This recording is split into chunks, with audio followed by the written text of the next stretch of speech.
السلام علیکم ورحمۃ اللہ تعالی وبرکاتہ۔ نحمدہ ونصلی علی رسولہ الکریم، اما بعد، فاعوذ باللہ من الشیطان الرجیم، بسم اللہ الرحمن الرحیم۔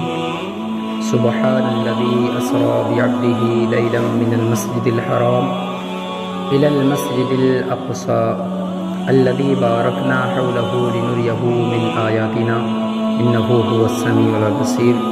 صدق اللہ مولانا العظیم وصدق رسولہ النبی الامین المتین الکریم، ونحن علی ذلک لمن الشاہدین والشاکرین والحمد للہ رب العالمین۔ آئیے حضرات، سب سے پہلے بارگاہ رسالت میں انتہائی عقیدت و محبت کے ساتھ درود پاک کا نذرانہ عقیدت پیش کریں۔ بڑے بآواز بلند اللہم صلی علی سیدنا مولانا محمد مبارک وسلم، صلاۃ و سلام علیک یا رسول اللہ صلی اللہ تعالی علیہ وسلم۔ آئیے ایک مرتبہ ایمان کی تازگی کے لیے، ایمان کو تازہ کرنے کے لیے کلمہ شریف کا ورد کریں۔ پڑھے بآواز بلند لا الہ الا اللہ محمد رسول اللہ صلی اللہ تعالی علیہ وسلم۔ ایک مرتبہ اور نبی اور آل نبی پر خوب دل لگا کر درود پاک پڑھیں، صلی اللہ علیہ نبی الامی والہ صلی اللہ تعالی علیہ وسلم۔ صلاۃ و سلام علیک یا رسول اللہ صلی اللہ علیہ وسلم۔ حضرات، آج رجب المرجب کی 23 تاریخ ہے۔ جیسا کہ گزشتہ جمعے کو بتایا گیا اور اس سے پہلے بھی کہ یہ ماہ رجب المرجب، یہ جو مہینہ چل رہا ہے چاند کا، یہ بڑا بابرکت مہینہ ہے۔ اس کے اندر کئی ایسی خصوصیتیں ہیں کہ جو دیگر مہینوں میں نہیں پائی جاتی ہیں۔ اسی مہینے میں خواجہ صاحب کی چھٹی بھی تھی، حضور سیدنا امام جعفر صادق کے عرس پاک کی بھی تاریخ، حضرت امیر معاویہ رضی اللہ تعالیٰ عنہ کی شہادت کا دن، اور اسی کی ایک تاریخ بڑا مبارک ہے جو 27 تاریخ ہے، اور اس تاریخ اور اس 27 تاریخ کی جو شب ہے وہ بڑی مبارک ہے۔ جو اس شب کی خاصیت کیا ہے کہ جس شب میں پیارے آقا صلی اللہ تعالی علیہ وسلم کو اللہ تعالیٰ نے اپنے پاس بلا کر، اور اس جگہ بلا کر کہ جہاں انسان کا تصور بھی نہیں پہنچ سکتا، خیال بھی نہیں پہنچ سکتا، اس رات میں اللہ نے اپنے محبوب کو وہاں بلا کر اپنا دیدار کرایا۔ سبحان اللہ، سبحان اللہ۔ تو آج 23 تاریخ ہے، 4 دن کے بعد 27 تاریخ بھی آنے والی، اور اسی 27 تاریخ کی رات میں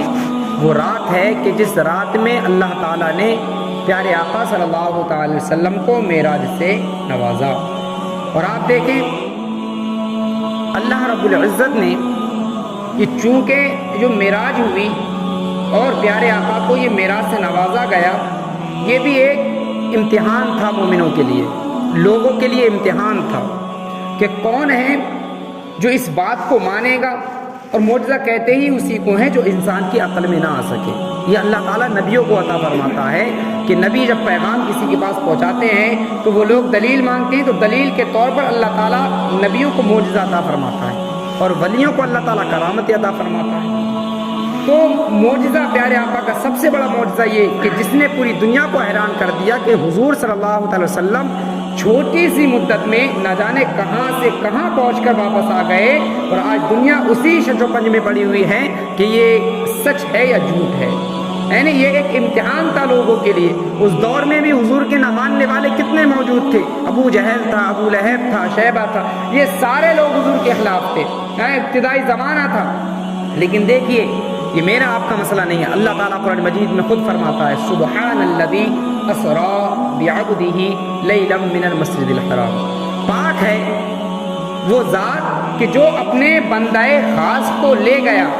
سبحان الذی، پاک ہے وہ ذات، اسری کہ جو اپنے خاص بندے کو جس نے سیر کرائی، لیلم ایک رات کے چھوٹے سے حصے میں، من المسجد الحرام الی المسجد الاقصی، مسجد حرام سے مسجد اقصی تک۔ مسجد حرام کہاں ہے؟ مکے کے اندر ہے نہیں، اور فلسطین کے اندر کیا مسجد اقصی کہاں پر ہے؟ ان کے شام میں ہے جو، وہاں پر مسجد اقصی ہے۔ تو رات کے چھوٹے سے حصے میں رب فرماتا ہے کہ ہم نے اپنے خاص بندے کو سیر کرائی۔ کیوں کرائی؟ کون سی مسجد اقصی؟ کہتے ہیں الذی بارکنا، جس کے ارد گرد ہم نے برکتیں رکھی. کیا کہا اللہ نے؟ ہم نے اس مسجد اقصی تک اپنے محبوب کو سیر کرائی کہ جس مسجد کے ارد گرد برکتیں رکھی گئیں. اب غور کریں، برکتیں کہاں ہوتی ہیں؟ مسجد کے اندر ہوتی ہیں یا مسجد کے باہر ہوتی ہیں؟ مسجد کے اندر برکتیں ہوتی ہیں. بھئی مسجد کے اندر انسان باہر ہے ناپاک بھی ڈال سکتا ہے، مسجد کے اندر ناپاک نہیں آ سکتا. چپلیں باہر رکھی جاتی ہیں، اندر لے کر نہیں آ سکتا ہے نا. بدن کو پاک کرے گا، کپڑے کو پاک کرے گا، تب کہیں مسجد کے اندر آئے گا. برکتیں مسجد کے اندر ہوتی ہیں. لیکن اللہ کیا فرماتا ہے؟ ہم نے اس مسجد اقصی تک سیر کرائی الذی بارکنا حولہ، جس کے ارد گرد ہم نے کیا ہے؟ برکتیں رکھی. تو مفسر فرماتے ہیں کہ اس کا مطلب یہ ہے کہ جو مسجد اقصی ہے ملک شام کے اندر، اس مسجد اقصی کے پاس میں ایسی کون سی چیز تھی جو رب فرماتا ہے کہ ہم نے اس کے ارد گرد برکتیں رکھی ہیں؟ وہ برکتیں کون سی تھی؟ آپ فرماتے ہیں علامہ فخر الدین رازی کہ ان مسجد اقصی کے ارد گرد تقریباً درجن نبیوں کی قبریں وہاں موجود ہیں. سبحان اللہ سبحان اللہ. یعنی مسجد اقصی کے برابر میں ارد گرد نبیوں کی قبریں ہیں، اور نبیوں کی قبروں کو اللہ تعالیٰ نے باعث برکت قرار دیا ہے. سبحان اللہ. گویا کہ پتہ چلا کہ جہاں نبیوں کی قبریں ہوتی ہیں وہاں برکتیں نازل ہوتی ہیں، اللہ کے نیک بندوں کی قبریں ہوتی ہیں وہاں برکتیں نازل ہوتی ہیں. تو یہ ایک امتحان تھا الذی بارکنا، جس کے ارد گرد ہم نے مطلب برکتیں رکھی. اب یہ برکت سیر کرائی کیوں؟ اللہ نے یہ معراج عطا کیوں کی؟ کہتے ہیں لنریہ آیاتنا، لنریہ من آیاتنا، تاکہ ہم ان کو اپنی کچھ نشانیاں دکھائیں. انہ هو السمیع البصیر، بے شک اللہ رب العزت سننے والا بھی ہے اور دیکھنے والا بھی ہے. تو اللہ رب العزت نے پیارے آقا صلی اللہ علیہ وسلم کو معراج عطا فرمائی، اور معراج عطا فرمائی یہ امتحان تھا. جب لوگوں کو پتا چلا، حضور نے صبح کو بیان کیا کہ میں نے جنت کو بھی دیکھا، دوزخ کو بھی دیکھا، میں نے سیر کی، تو لوگوں کے اندر ایک عجیب معاملہ پیدا ہوا. لوگ آ گئے اور آنے کے بعد اختلاف کرنے لگے. اس دور میں بھی کفار و مشرکین اختلاف کرتے تھے، اور آج بھی کچھ ایسے عقل مند ہیں کہ جو اس بات کو نہیں مانتے ہیں اور وہ سوچتے ہیں کہ ایسے کیسے ہو سکتا ہے ہوا. لیکن علامہ اقبال کہتے ہیں کہ عقل کو تنقید سے فرصت نہیں. عقل کو جو عقل مند ہوتے ہیں نا وہ تنقید کرتے رہتے ہیں. کبھی کبھی عقل بھی انسان اللہ کو دے تو ایسی دے جو انسان نیک کام میں لگائے. عقل کو تنقید سے فرصت نہیں. عشق پر ایمان کی بنیاد رکھ. انسان کو تو یہ چاہیے کہ عقل نہیں دوڑائے. اللہ کے معاملوں میں، شریعت کے معاملوں میں انسان اگر عقل کو دوڑائے گا تو پاگل ہو جائے گا اور کافر بھی ہو جائے گا. اگر عقل کو دوڑائے گا کہ یار ایسے کیسے ہو گیا، ایسے کیسے ہو گیا. کہتے ہیں کہ تو عشق پر ایمان کی بنیاد رکھ. عشق چیز ایسی ہوتی ہے. پتہ چلا حضور نے صبح کو بیان کیا، اب سارے کفار جمع ہو گئے. کچھ لوگ آج بھی یہ کہتے ہیں کہ آپ حضور کو خواب میں دیدار ہوا تھا رب کا، خواب میں آپ نے معراج کی تھی، آپ خواب میں عرش پہ گئے تھے. میں آپ سے پوچھنا چاہتا ہوں کہ اگر خواب میں آپ کو بیان کروں کہ میں خواب میں وہاں چلا گیا تو خواب پر کوئی اعتراض نہیں کرتا ہے. آپ خواب میں جتنا چاہو خیالی کلاؤ پکاؤ، کوئی اعتراض نہیں کرے گا. لیکن جب حضور نے صبح کو بیان کیا تھا نا تو لوگ اکٹھے ہوئے تھے. قرآن کے اندر یہ ساری آیتیں بھی آئیں. اس سے یہ پتہ چلتا ہے کہ حضور کو خواب ہی نہیں وہاں پر معراج ہوئی تھی، بلکہ اللہ نے جسم کے ساتھ اپنے محبوب کو اپنے پاس بلایا. اس سے پتہ چلتا ہے خواب پر کوئی اعتراض نہیں کرتا ہے. آپ جائیں آپ کہیں کہ میں بھائی افریقہ کا وہاں پر صدر بن گیا، میں ہندوستان کا پی ایم بن گیا خواب میں، تو کوئی اعتراض نہیں کرے گا. خواب کی کیا بات بیان کروں؟ اعتراض اسی پہ ہوتا ہے کہ جہاں بات مطلب ایک اعتراض کی چیز ہو. حضور نے جب بیان کیا تو مکہ کے سارے کفار جمع ہو گئے اور ابو جہل کو ایک موقع مل گیا. سوچنے لگا آج تو دیکھیے، بولے ایسے ہم بیان کر رہے ہیں کہ ہم مسجد حرام سے مسجد اقصی گئے، کیونکہ مسجد حرام سے جو مکہ کے اندر ہے اور مسجد اقصی کے درمیان کی جو دوری ہے وہ بیان فرماتے کہ 1 مہینے کی دوری ہے. اگر کوئی مسجد اقصی کو چھونے بھی جائے مکہ سے تو 1 مہینے کے اس کو کیا راستہ طے کرنا پڑے گا تب کہیں جا کر. تو آنے اور جانے میں اگر چھونے کے لیے بھی جائیں گے تو 2 مہینے لگ جائیں گے پورے وہاں سے آنے اور جانے کے لیے.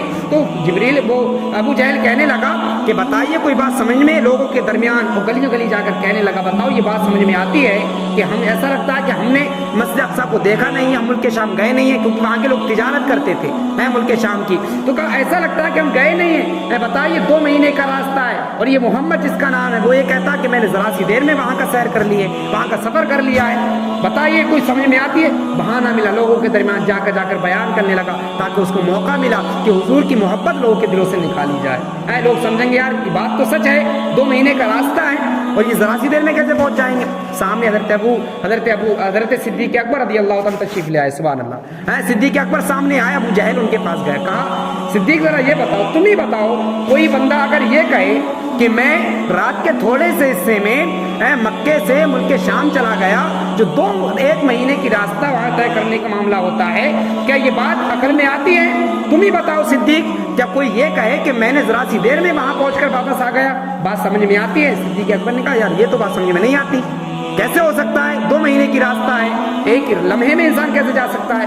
اب ابو جہل نے سوچا کہ اب لوہا گرم ہے، ان کی بات میں بھی سمجھ میں نہیں آتی ہے، کہا لوہا گرم ہے، چوٹ ماری جائے سنبھل کے لگے گی۔ کہا اچھا بتاؤ، جس کا تم کلمہ پڑھتے ہو، محمد جس کا نام ہے، وہ یہ کہتا ہے کہ میں نے رات کے ذرا سے حصے میں ملک مکے مسجد حرام سے مسجد اقصی کی سیر کی ہے، بتاؤ کیا بات سمجھ میں آتی ہے؟ صدیق اکبر نے جب اتنا سنا تو کہا جب میرے محمد میرے آقا یہ فرماتے ہیں تو یہ تو کوئی بڑی بات بھی نہیں ہے، اگر وہ تو مسجد اقصی کی بات ہے، اگر وہ عرش کی بھی بات کرے تو ہم وہ بھی ماننے کے لیے تیار ہیں، سبحان اللہ۔ میرے آقا ہمیں آسمانوں کی خبریں دیتے ہیں، ہم وہ بھی مانتے ہیں، میرے آقا نے یہ فرمایا تو اس میں کوئی شک نہیں ہو سکتا۔ ایمان، انسان کا جو ایمان ہے نا وہ عشق بولتا ہے، اس کا انسان عشق کی نگاہ سے دیکھتا ہے تو اس کا ایمان اسی قدر چلتا ہے۔ مسجد جب حضور صلی اللہ علیہ وسلم کو معراج کے لیے بلایا گیا، حضور صلی اللہ علیہ وسلم حضرت ام ہانی کے گھر پر موجود تھے، آرام فرما رہے تھے زمین پر۔ 3 اولو العزم بڑے بڑے فرشتے، حضرت جبریل، حضرت اسرافیل، حضرت میکائیل، یہ ان کے ساتھ ہر ایک فرشتے کے ساتھ تینوں کے 70 ہزار فرشتوں کی جماعت تھی، سبحان اللہ۔ اللہ نے بھیجا، کہا جاؤ ام ہانی کے گھر پر چھت پھٹی، حضور نیچے تشریف فرما تھے، حضرت جبریل نے دیکھا کہ حضور آرام فرما رہے ہیں۔ حالانکہ نبی جو ہوتے ہیں، اور ایک حدیث پاک کا مفہوم بھی ہے، اس نے فرمایا کہ میری آنکھیں بند ہوتی ہیں اور دل ہمیشہ میرا جاگتا رہتا ہے، سبحان اللہ۔ حضور تو مناظرہ فرما رہے تھے، حضرت جبریل آئے، دیکھا حضور آرام فرما رہے ہیں، اب کیا کیا جائے؟ کیسے مشورہ کیا کہ کیسے بیدار کیا جائے؟ حضرت جبریل کو حکم ہوا کہ اپنی آنکھوں کی جو پتلی ہے اس کو حضور کے قدم مبارک سے ٹچ کرو، سبحان اللہ، سبحان اللہ۔ مرتبہ بھی تو دیکھی میرے آقا کا، کون سمجھ سکتا ہے؟ ہمیں تو بڑے نصیبے کی بات ہے، فخر کرنا چاہیے، شکر ادا کرنا چاہیے اپنا رب کا کہ سب سے بڑے حبیب اپنے محبوب کی امت میں ہمیں پیدا فرما دیا، سبحان اللہ۔ حضرت جبریل جو ملائکہ کے سردار ہیں، لیکن دیکھیے پیارے آقا کے قدموں پر اپنی آنکھوں کو مسئلہ حضور بیدار ہوئے، اور بیدار ہونے کے بعد کہا اللہ سلام کہتا ہے، اور اے پیارے آقا اللہ تعالیٰ آپ کے دیدار کا مشتاق ہے، سبحان حضور صلی اللہ علیہ وسلم بیدار ہوئے، اور حضرت جبریل ان کو اٹھا کر حتیم کعبہ میں لے کر گئے، اور کعبہ کے حتیم میں لے جا کر حضور صلی اللہ علیہ وسلم فرماتے ہیں کہ حضرت جبریل نے میرے سینے کو چاک کیا، یہاں سے لے کر ناف تک یہ جو سینہ ہوتا ہے، اور چاک کرنے کے بعد دل نکالا اور دل کو آب زمزم کے اندر ڈبویا، آب زمزم سے دھویا، پھر اس کے اندر رکھ دیا۔ اور اچھا یہ دل حضور صلی اللہ علیہ وسلم کا آب زمزم کے اندر کیوں رکھا گیا تھا؟ اس لیے نہیں رکھا گیا تھا کہ حضور کا دل پاک ہو جائے، وہ تو پاک تھے، آپ کا دل بھی پاک تھا، بلکہ اس لیے رکھا گیا تھا کہ آب زمزم کو یہ شرف مل جائے اور حضور کے امتی یہ سمجھ کر پڑھیں کہ یہ آب زمزم جو ہے وہ پانی ہے کہ جس سے پیارے آقا کا دل انور ملا ہوا ہے، سبحان اللہ، سبحان اللہ، قلب اطہر حضور کا اس سے ملا ہوا، ٹچ کیا ہوا ہے، اس لیے بابرکت بنانے کے لیے اس کو اور کیا ہے، آب زمزم کے اندر حضور کے دل کو رکھا گیا۔ اور پھر اس کے بعد حضور فرماتے ہیں کہ حضرت جبریل نے میرا جب سینہ چاک کیا، میں دیکھ رہا تھا، مجھے بالکل بھی احساس نہیں ہوا درد کا، اور میں نے دیکھا کہ میرا خون بھی بالکل نہ نکلا۔ اب اندازہ لگائیں جو لوگ حضور صلی اللہ علیہ وسلم کو بشر کی رٹ لگاتے ہیں کہ حضور ہم جیسے بشر ہیں، ہم جیسے لوگ ہیں، ہمارے بڑے بھائی ہیں، بھائی کی طرح ہے، معاذ اللہ۔ آپ سوچیں اگر بشر ہوتا ہے، اگر ذرا سا اس کے نا بلیڈ بھی لگ جائے تو خون نکل آتا ہے، لیکن حضور فرماتے ہیں میرے سینے کو چاک کیا، ذرا سا خون بھی نہ نکلا۔ لیکن اس سے پتا چلا کہ حضور بشر نہیں ہیں، حضور کی حقیقت کیا ہے، وہ نور ہے، اور نور کے اندر کبھی خون نہیں ہوا کرتا ہے، سبحان اللہ، سبحان اللہ۔ حضور کے دل انور کو چاک کرنے کے بعد رکھا گیا، اب براق لایا گیا، جو اونٹ سے مطلب یہ کہ چھوٹا اور کھچر سے بڑا تھا، اور اتنی تیز رفتار بجلی کا بنا ہوا کہ جہاں اس کی نگاہ پہنچتی تھی وہاں اس کا قدم پڑا کرتا تھا، سبحان اللہ۔ جب آئے براق لایا گیا، کہا حضور سوار ہوئے، تو حضور نے فرمایا کہ میں ہرگز ایسے سوار نہ ہوں گا۔ کہا کیوں حضور؟ کہا اس لیے کہ اللہ تعالیٰ قرآن مجید میں فرماتا ہے یوم نسوق المجرمین الی جہنم وردا، کہ اس دن یاد کرو اس دن کو کہ جس دن ہم مجرموں کو جہنم کی جانب ہکا کر لے کر جائیں گے۔ نے فرمایا کہ اللہ تعالیٰ نے قرآن میں تو یہ فرمایا کہ میرے بندوں کو، وہ میرے امتیوں کو، اللہ تعالیٰ فرماتا ہے جو مجرم ہوں گے میں ان کو ہکا کر لے کر جاؤں گا، ان کی پٹائی کے ذریعے پیدل بھگا کر لے کر جاؤں گا۔ فرمایا کہ بتائیے آج میں براق پر سوار ہوں اور میرے امتی پیدل جائیں گے۔ بتائیے پیارے آقا نے کہاں کہاں اپنی امتیوں کو یاد نہ کیا، کہاں کہاں اپنی امتیوں کو یاد نہ کیا۔ معراج پر بھی جا رہے ہیں تو اپنی امتیوں کو یاد کر رہے ہیں۔ کہا ہرگز نہیں، جب تک اللہ مجھ سے یہ وعدہ نہ کرے کہ جس طرح اللہ نے آج میرے لیے براق کو بھیجا ہے، جب میرے امتی جب بیدار ہوں اور جب وہ جنت جانے لگے تو اللہ تعالیٰ ان کو بھی اسی طرح کی براق عطا فرمائے۔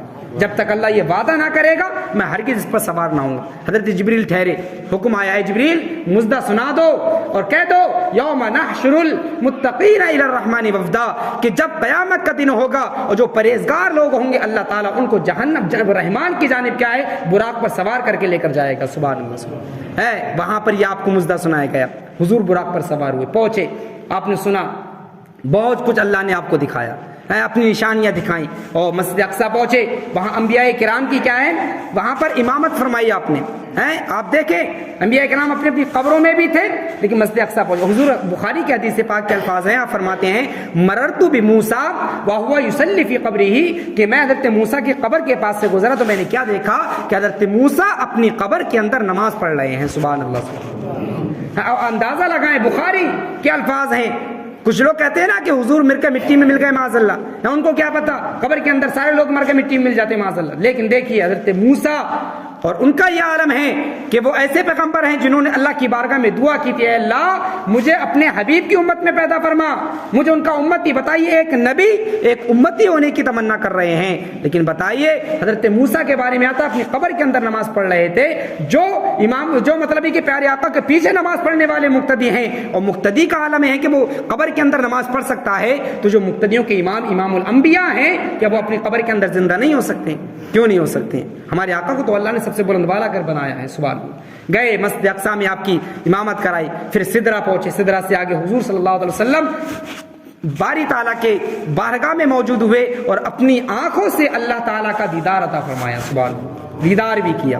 دیکھیے پیارے آقا صلی اللہ علیہ وسلم نے وہاں پر جا کر اللہ تعالیٰ نے آپ کو بہت سارے تحفے دیے، راز کی باتیں بھی ہوئی، اور اس کے بعد کچھ تحفے دیے، معراج کا مطلب نماز کا تحفہ عطا فرمایا، 50 نمازوں کا تحفہ عطا فرمایا ہے۔ وہ واقعہ آپ نے بار بار سنا ہے، 50 تھی 45 کم ہو کر 5 بچی ہیں۔ جب حضرت موسیٰ علیہ السلام بھی یہ بھیج رہے تھے، کیوں بھیج رہے تھے؟ بار بار چھٹے آسمان پر حضرت موسیٰ سے ملاقات ہوئی تھی، موسیٰ نے کہا مجھے امت کے بارے میں خوب تجربہ ہے، میں نے اپنی امت کو دیکھا ہے کہ وہ اللہ کی اتنی عبادت نہیں کر سکتے ہیں، تمہارے پاس تو 50 نمازیں ہیں، کیسے ادا کریں گے؟ حضور جاتے رہے آتے رہے۔ حضرت موسیٰ اس لیے بھی بھیج رہے تھے کیونکہ حضور صلی اللہ علیہ وسلم ادھر اللہ کا دیدار کر کے آ رہے تھے، فوراً روشنی آپ کی کیا ہے رخ انور میں نظر آ رہی تھی، اللہ تعالیٰ کے دیدار کی روشنی آپ کی نظروں میں نظر آ رہی تھی۔ حضرت موسیٰ کو اس میں مزہ آ رہا تھا کہ اللہ کا دیدار اسی بہانے ہو رہا تھا، اس لیے حضرت موسیٰ جو حضرت حضور صلی اللہ علیہ وسلم کو بار بار بھیج رہے تھے۔ 5 نمازیں ملی، لیکن آپ نے فرمایا المختصر سب کچھ یہی ہوا کہ کیسا حضور کے بارے میں، حضور جاتے رہے آتے رہے، نماز کم ہوتی رہی، تو حضور صلی اللہ علیہ وسلم جب 5 نماز لے کر آئے، حضرت موسیٰ نے پھر بھی کہا کہ جاؤ اور پھر بھی کم کرا لو، لیکن حضور نے فرمایا کہ نہیں، اب مجھے اپنے رب سے حیا آتی ہے، شرم آتی ہے کہ کیا میری امت اتنی کمزور ہوگی کہ ان 5 نمازوں کو بھی ادا نہ کر سکے گی۔ حضور نے اس وقت اپنی امت سے ایک توقع کی امید لگائی کہ بے شک انشاءاللہ میری امت جو ہے وہ 5 نمازوں کا توبہ قبول فرمائے گی، اور اللہ نے اتنا بڑا انعام عطا فرمایا، اتنا بڑا انعام کہ کہا کہ محبوب جاؤ، میں نے 50 عطا کی تھی لیکن 5 بچی ہیں، اگر تمہارا امتی 5 نمازوں کو ہی اگر خشوع اور خضوع کے ساتھ ادا کرے گا تو میں اسے ثواب 85 کا عطا فرماؤں گا۔ اللہ نے قرآن کے اندر بھی فرما دیا من جاء بالحسنۃ فلہ 10 امثالها، نیکی 1 کرو گے ثواب 10 کا ملے گا، 5 نمازیں پڑھو گے اللہ تعالیٰ 50 کا ثواب عطا کرے گا۔ اور یہی نماز بتائیے کوئی معمولی تحفہ ہے؟ کتنا بڑا تحفہ ہے۔